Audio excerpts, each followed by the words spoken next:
Okay. So uh, one of the reason I really love you and your strategies because I see that in everything single thing you put out there, there is like a strategy behind that. Mm-hmm. And especially when you do your blogs, your email communication and everything, it's so well prepared. And you told me, you mentioned already to us that for you, list building, one of your expertise is list building. So can you tell me your strategy, what you can share with us? So what is your absolute like star magic strategy that you follow and you recommend your clients as well? Yeah, so obviously there's a lot of list building or lead generation strategies that, I've done a lot of them. I've helped my clients with a lot of them. One of my favorite ones is running telesummits, which is something that is coming up for me really soon, my fourth one. And they're great. They can definitely generate a lot of leads for you, hot leads that can become buyers like immediately, and then potentially clients as well. But it takes quite a bit of time to put together, so it's not a good fit for everybody necessarily. For But telephonics, you have guests as well, right? You are yeah, inviting other guests. So how do you convince other guests to participate in your telesummit? so there's basically like when you're reaching out to these people, you're giving them something in return. And that thing in return is that they're going to be able to grow their list as well and position themselves as leaders, by like being along with the other people that are going to be on the summit already. So by providing like a free gift, they're able to grow their list, and they know that these people are going to be hot. They're not going to be, some random person that just saw their landing page and signing up. It's going to be somebody that has listened to the interview, liked the person, and then joining the list, which is a lot more powerful. And this lead is going to be a lot more hot and a lot more, potentially they're going to be a lot more likely to turn into an actual buying client or customer. So that's a big, selling point to people. And again, if there are other like big names that are joining in the telesummit, other people want to be aligned with this person too. And when they're in the summit, they're able to align themselves with this person as well, which is obviously really beneficial. And besides telesummits, do you run any games like participate to win something? I personally don't, just because I don't know, I haven't. I've had some clients that do, and that's fine. It really it's going to depend on your strategy and what you want to do. Like with engagement, as long as you have the elements to get engagement, that's typically enough for people to engage. And if you do want more engagement and like want people sharing about it and have your hashtag be trending or whatever, just make sure that there's a strategy and the reason why you want that to happen. A lot of times it's not necessarily going to change in terms of like how many opt-ins you get or how many sales you get. So I typically don't even focus on that because I know that by itself, the summit is pretty enticing. It's pretty engaging by itself. So yeah, I haven't necessarily done it. I think it could be a good thing to test, but I just haven't tested it. Right now you have a significant number of followers, but what is your advice for entrepreneurs just starting out who are struggling to get the first 1,000 people in their Facebook group or Twitter followers or Pinterest followers and so on? Yeah, so the biggest thing that I would say is not to give up and to be consistent with it, because I think that's the most important thing. Because a lot of times when somebody's newer to business and they hear that there's a strategy that works and they try it for a couple weeks and it doesn't work, and then they give up and they're like, well, whatever, I'm just going to stop doing this. And that's not a very good approach to it, because a lot of times, maybe you were just on the brink of it actually exploding and working really, really well. And, a lot of times the strategies that people share, they do absolutely work, but there are different variables in play that might make it not work quite as well. A lot of times it's the offer. So maybe you just have to test the offer. Maybe you just have to tweak the offer that you're providing for people. Maybe it's the fact that you're not actually putting yourself out there, even though you think you are, but maybe you have some blocks around like visibility. So you're actually hiding your business and you're not telling people about like, hey, I actually have a list that you can join. Do you want to, do you want to join this? And this is the biggest one, because when I teach list building to my students, one of the first things I tell them is just tell everybody that you know that you have this list. What are the benefits of joining it? And ask them if they want to be added, if they want to join. Because honestly, even though it's such a simple thing, you don't need anything for that. Most people don't do it. And I tell my students to do this, and they're able to get to like for their first 100 really easily without doing any kind of like, strategy that takes time. And when you're able to get to that 100, you're starting to get that momentum and you feel better, because it's always easier to get from 100 to 1,000 than from 0 to 100 if you're trying to use all these different strategies and that kind of stuff. Because, you're going to feel kind of down on yourself, like, well, no one's even reading my emails and, like I'm wasting my time. But when you're at 100, even though it might be your family, even though it might be your friends, that's fine. Have these people tell other people about you, and then you're going to start getting some strangers onto your list, and just continually put yourself out there, tell people about the things that you have, and don't be shy about it. So as a Facebook advertisement expert, we all know who actually ever seen Facebook or tried to run Facebook advertisement, that sometimes they just don't work. Even you follow the newer strategy, it just doesn't work for you. It doesn't bring the result you are looking for. So what do you advise to your clients in this case who are about like struggling and about like giving up and spend like hundreds and hundreds of dollars on Facebook ads? Yeah, so typically, Facebook ads do work. If they're not working for you, there are a couple reasons why that might be happening. First of all, which is probably the most likely, your offer just might not be enticing enough. So you probably created something that you think people want, but they actually don't really care about. That could be the major thing that's happening here. Or you create an offer that people do want, but you're getting it in front of the wrong people. So your targeting might be off. And then, the people that are and seeing the ads and seeing the landing pages, they're hopping on, and then they don't really care for it because it's not tied to what they actually care about. So that could be like one kind of major thing. The other thing is that your landing page isn't created properly. And when I say that, it's not optimized for conversion. So maybe there's a lot of things kind of randomly on, all over the place. Maybe your copy's not really on point, so people don't really know what they're signing up for. They don't know the benefits of signing up for it, because we do have to convince people to sign up for our list or sign up for the thing that we have. Even though it's not like necessarily a sale, you have to think of it as a sales page for joining, and signing up for a specific offer, because it's still a transaction that takes place. It's just not a monetary one. People are giving you something in exchange for something else. That's a transaction. So having a landing page that actually converts and is optimized for conversion is a really important thing. If it looks really crappy, if it looks really like, I don't even know, like a dog made it. People are going to sign up for it because it's going to be confusing, and people are going to think like, well, I don't want to sign up for that. This looks scammy. This doesn't look like something I want in my inbox. And people treasure their inboxes. They don't want to add any more things on there that they don't really need.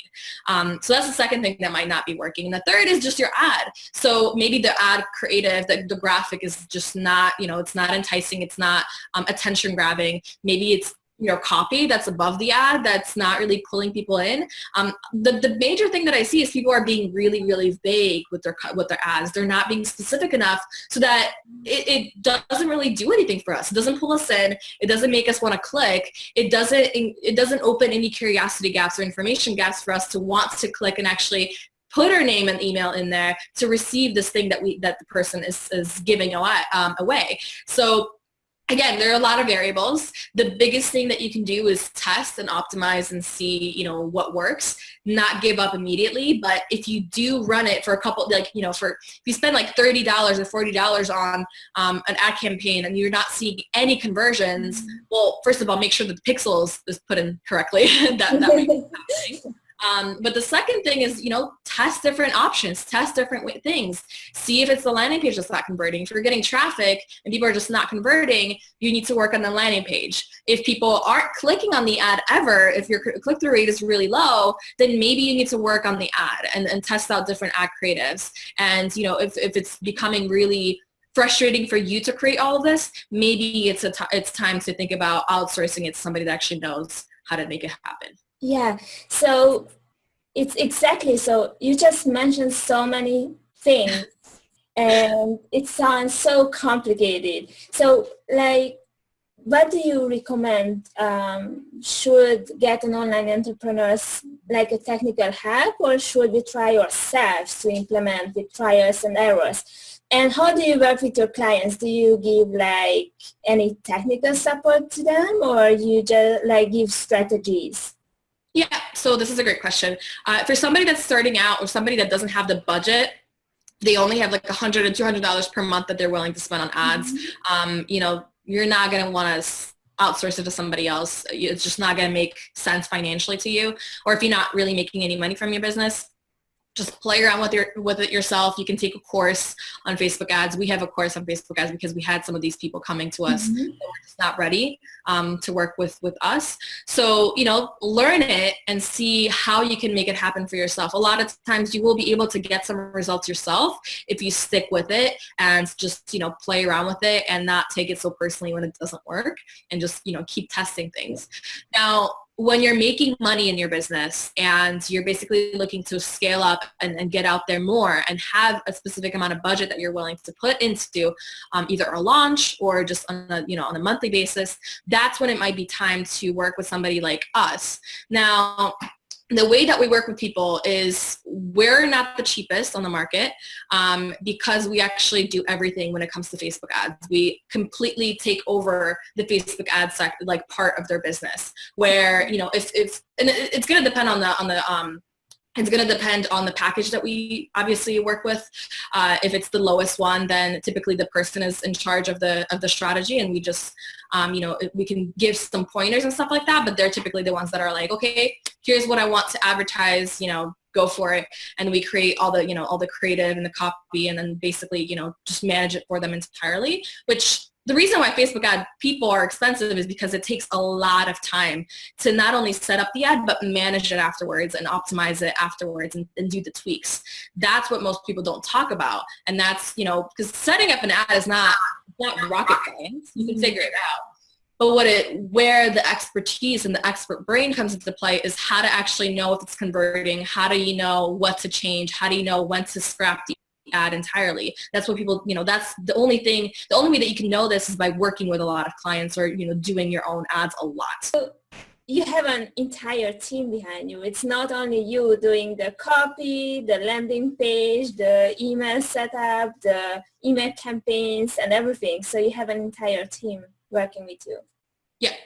Yeah, that's correct. We have it's a little bit more of an agency style for that part of for that part of my business. So we have a designer, we have a copywriter, we have an analyst. I'm typically the person that sets up the ads right now, just because I know that I can do it the best. I am training a person to start doing it, but it's going to be a while before I feel comfortable with having someone else do what I'm doing right now. Is that an aspiring entrepreneur, a coach you are actually really would like to become and you follow recently, like a coach? Mm-hmm. Do you have any tips? Do you have any like online entrepreneur you really find inspiring, like Marie Folio or? Yeah, most of the people that I follow are actually men. Which is kind of interesting. I do like Marie Forleo, but I mean, she's great. I just don't follow her as much. I like marketing advice and business advice the most.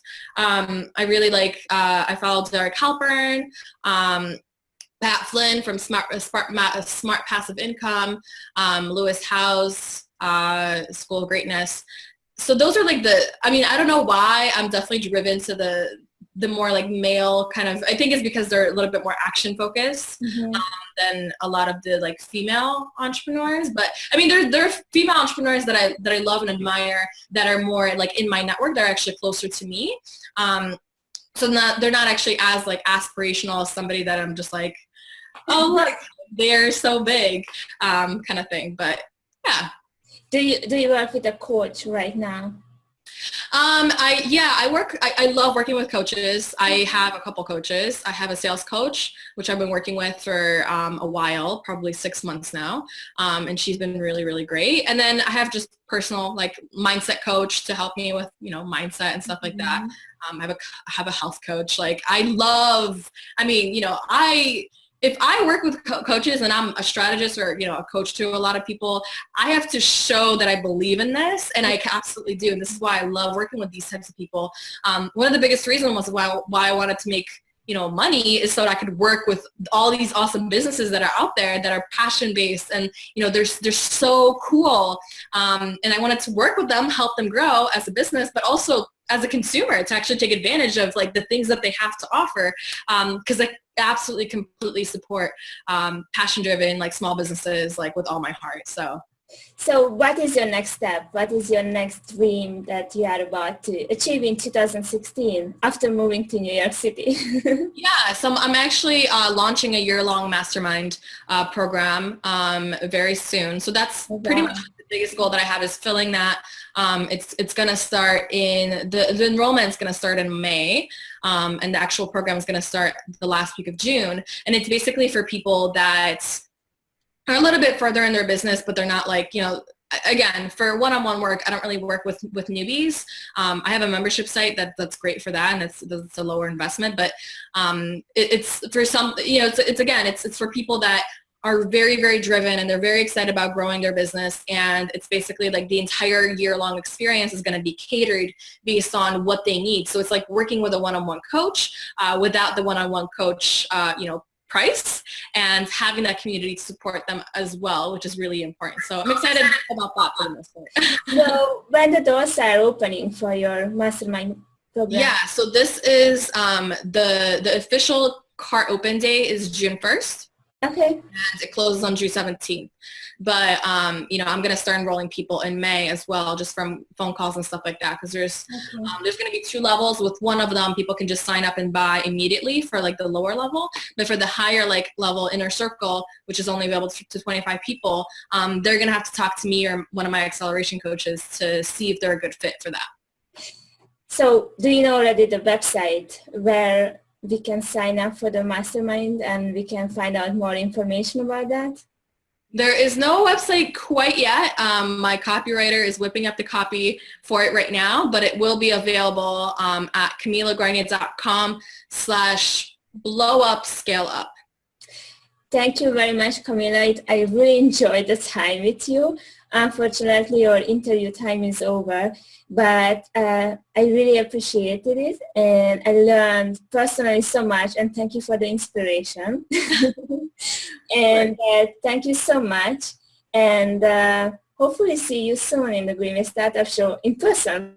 Yeah, absolutely. Thanks so much for having me. Bye-bye. Kamila, I have one more question I would like to add, and I will add it in. Okay. I just forgot. I didn't want to interrupt because you had such a nice closing word about your mastermind. So Kamila, one more thing that I'm really interested to know, what is your advice to your clients working with tools? So what are your best 5 tools that you are using in your business, in your online business? I'm thinking about email surveys, websites, website teams, and so on. Yeah.